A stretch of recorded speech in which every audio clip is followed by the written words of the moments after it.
रानो चिड़िया एक अनाथ और बान चिड़िया थी, लेकिन उसकी ममता गहराइयों से भरी हुई थी। जंगल में ठंडी ठंडी हवा चल रही थी, पेड़ धीरे धीरे झूम रहे थे। जंगल में चारों तरफ हरियाली ही हरियाली थी और पक्षियों की चहचहाट से पूरा जंगल गूंज रहा था। रानो चिड़िया अपने घोंसले में बिल्कुल सुस्त बैठी हुई थी। उसके पंख लटके हुए थे और आंखें भी मुरझाई हुई थीं। तभी बंटी कबूतर उड़ता हुआ रानो चिड़िया के पास आ जाता है। अरे रानो बहन, आज तो सूरज भी तुम्हारे बिना उगता अजीब लग रहा है। रोज तो तुम हम सबसे पहले तैयार हो जाती हो और आज ऐसे अकेली बैठी हो, कुछ बात हो गई है क्या? तभी उड़ता हुआ मिठू तोता सीधे रानो चिड़िया के पास आता है। अरे रानो बहन, कुछ तो गड़बड़ है। तुम्हारा चेहरा उतरा हुआ लग रहा है, तुम्हारी आवाज भी खोई खोई सी है। तुमने कुछ खाया भी है या नहीं? तभी कालू कौवा भी उड़ता हुआ आता है और रानो चिड़िया को एक फल दे देता है। ये लो रानो, ये ले लो, तुम्हारा पसंदीदा फल है। लेकिन सच सच बताओ रानो बहन, क्या तुम्हारी तबीयत खराब है या फिर दिल में कोई और बात है? तुम हम सबकी जान हो रानो, तुम्हें ऐसे उदास देखकर मुझे तो बहुत डर लग रहा है। जंगल के सभी पक्षियों का प्यार देखकर रानो चिड़िया की आंखों में आंसू आ जाते हैं। हाँ, शायद तबीयत ठीक ही नहीं है। मन भी बीमार है आज, पता नहीं क्यों। आज सुबह से ही दिल घबराया हुआ लग रहा है। ऐसा लग रहा है जैसे कुछ बुरा होने वाला है। पंखों में अजीब सी थकावट है, सिर भी भारी भारी है और तुम सबको उड़ते देखती हूँ तो मन करता है मैं भी उड़ूं, लेकिन आज शरीर मेरा साथ ही नहीं दे रहा। अरे रानो बहन, तुम आराम करो, हम सब थोड़ी थोड़ी देर में वापस आ जाएंगे। तुमसे प्यारी चीज कोई नहीं है हमारे लिए। अगर जरूरत पड़ी तो मैं दाना लाऊंगा तुम्हारे लिए, तुम बस अपना ख्याल रखो। हाँ हाँ रानो, अगर कोई भी परेशानी हो तो चिल्ला देना। हम सब आसमान में उड़ते हुए तुम्हारे दुख को सुन लेंगे और जल्दी जल्दी उड़ते हुए तुम्हारे पास आ जाएंगे। तुम्हें हम अकेलापन नहीं झेलने देंगे।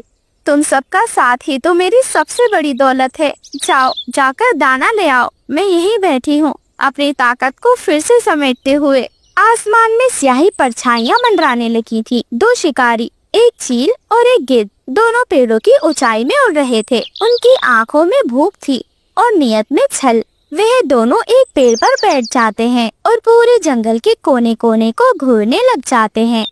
अरे अरे गिद्ध भाई, ये जंगल पहले जैसा नहीं रहा। पहले यहाँ शिकार खुद चल कर आता था, अब सब समझदार हो गए हैं। हमें कुछ कुछ नई चालें चलनी होंगी। सही कह रहा है तू, लेकिन सुना है ना, जब कोई कमजोर होता है तो वही सबसे पहले अकेला होता है। हमें बस उसी को पहचानना है। जो झुका हुआ है वही टूटने के करीब होता है। उसी की तलाश करनी है और शिकार कर कर अपना पेट भरना है। तू बहुत गहरा सोचता है। चल, आज उस कालू कौवे पर नजर रखते हैं। वो अक्सर अकेला उड़ता है, तेज जरूर है मगर सावधान नहीं है। लापरवाही से उड़ता है वो, ना आगे देखता है ना पीछे, अपनी ही धुन में मगन रहता है। कालू कौवा, बंटी कबूतर और मिठू तोता तीनों दाना चुगने में लगे हुए थे। शोर कालू, रानो के बिना मजा ही नहीं आ रहा। उसकी बातें, उसकी हंसी, सब कुछ सूना सूना सा लग रहा है। हाँ यार, सच कहूँ तो आज सब कुछ अजीब सा लग रहा है। पता नहीं क्यों, जैसे कोई साया हमारा पीछा कर रहा हो। कालू कौवे का इतना कहना ही था, तभी बिजली की रफ्तार से चील और गिद्ध कालू कौवे पर हमला कर देते हैं। बंटी कबूतर जैसे तैसे तेजी से उड़ जाता है, लेकिन कालू कौवा खुद को संभाल नहीं पाता। आज तेरा दिन है कालू कौवे, बहुत उड़ान भर ली तूने। अब जमीन से दोस्ती कर ले। अब तू भाग नहीं सकता। अब तेरा वक्त पूरा हुआ कालू। अब तू जाएगा सीधे हमारे पेट में। बंटी, बंटी भाग जा, और अगर बच जाए तो रानो से कहना कि मेरा दिल वही है। मैं डरपोक नहीं हूँ। इन जालिमों ने मुझ पे पीठ पीछे वार किया है। कालू नहीं यार, क्या करूँ, कैसे बचाऊं कालू को? ये तो दो दो है। अगर मैं गया तो मुझे भी मार देंगे। क्या करूँ? बंटी कबूतर कालू कौवे को बचाने की सोचता है, लेकिन थोड़ी ही देर में चील और गिद्ध कालू कौवे को मारकर खा जाते हैं। जैसे तैसे बंटी कबूतर रोता हुआ वहाँ से भाग जाता है और कांपता हुआ वापस लौटता है। वह पहले गौरी कौवी के घोंसले में जाता है। गौरी कौवी अपने घोंसले में बैठी हुई थी। कुछ ही दिनों में वह अंडे देने वाली थी। जैसे ही बंटी कबूतर हांफता हुआ आता है, उसकी हालत देखकर वह कांप उठती है। गौरी, कालू अब शायद नहीं रहा। चील और गिद्ध, उन्होंने उस पर हमला कर दिया और और मैं कुछ भी नहीं कर सका। मैं तो जान नहीं बचा सका उसकी। मैं बहुत बहुत पछता रहा हूँ। नहीं नहीं, ये नहीं हो सकता कालू, नहीं नहीं, कालू जी को कुछ नहीं हो सकता। गौरी कौवी इतना सुनकर बेहोश हो जाती है।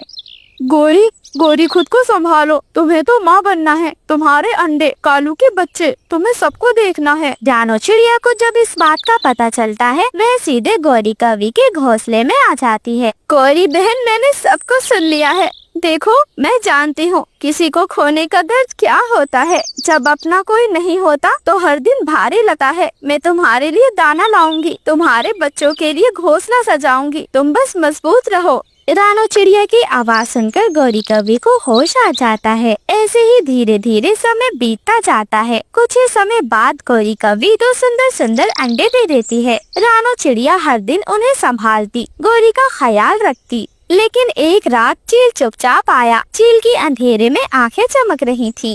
अरे वाह वाह, आज तो अंडे का स्वाद मिलेगा। उस कौवे की विधवा अब अकेली है और अंडों की रखवाली कौन ही करेगा। जैसे ही चील उन अंडों के पास जाता है गौरी कौवी की आँख खुल जाती है। चील, तू मेरे बच्चों को छू भी नहीं सकेगा। मेरी जान चली जाए तो भी चलेगा, लेकिन मैं कालू जी के बच्चों को कुछ नहीं होने दूंगी। बस एक यही मेरे कालू जी की निशानी है। और फिर दोनों आपस में भिड़ जाते हैं। दोनों में संघर्ष होता है, लेकिन गौरी कौवी की जान चली जाती है। वही चील भी थक हार कर वहाँ से भाग जाती है। उसे डर था कहीं जंगल में और ज्यादा पक्षी इकट्ठे न हो जाएं। गौरी कौवी के बच्चे जोर जोर से रो रहे थे। सुबह हो जाती है। रानो चिड़िया गौरी कौवी के घोंसले की ओर आती है। गौरी कौवी वहाँ पर मरी पड़ी थी। रानो चिड़िया ये देखकर डर जाती है। गौरी बहन, उठो उठो गौरी बहन, क्या हुआ? ये बच्चों की रोने की आवाज सुनकर मैं आई थी। आपको क्या हो गया? हे भगवान, ये क्या हुआ है? गौरी मरी पड़ी है और अंडों में से 2 बच्चे निकल चुके हैं। इनका ख्याल कौन रखेगा? कुछ देर रोने के बाद रानो चिड़िया उन बच्चों की ओर देखती है। हे भगवान, अब ये बच्चे अनाथ हो गए हैं, जैसे मैं थी। मैं जानती हूँ अकेलापन कैसा होता है। भूख, डर और खामोशी से भरी वो रातें जो मैंने भी देखी हैं। अब ये बच्चे अनाथ नहीं रहेंगे। और फिर रानो चिड़िया उन बच्चों को उठाती है और अपने घोंसले में ले जाती है। रानो चिड़िया उन बच्चों की खूब देखभाल करती, उन्हें अपने पंखों में ढककर सुलाती, उन्हें गर्माहट देती। वह उनकी परवरिश में दिन रात एक कर देती है। अब न रानो चिड़िया अकेली थी, न ही वे बांझ थी। वह एक माँ थी और यही उसकी सबसे बड़ी पहचान बन गई थी।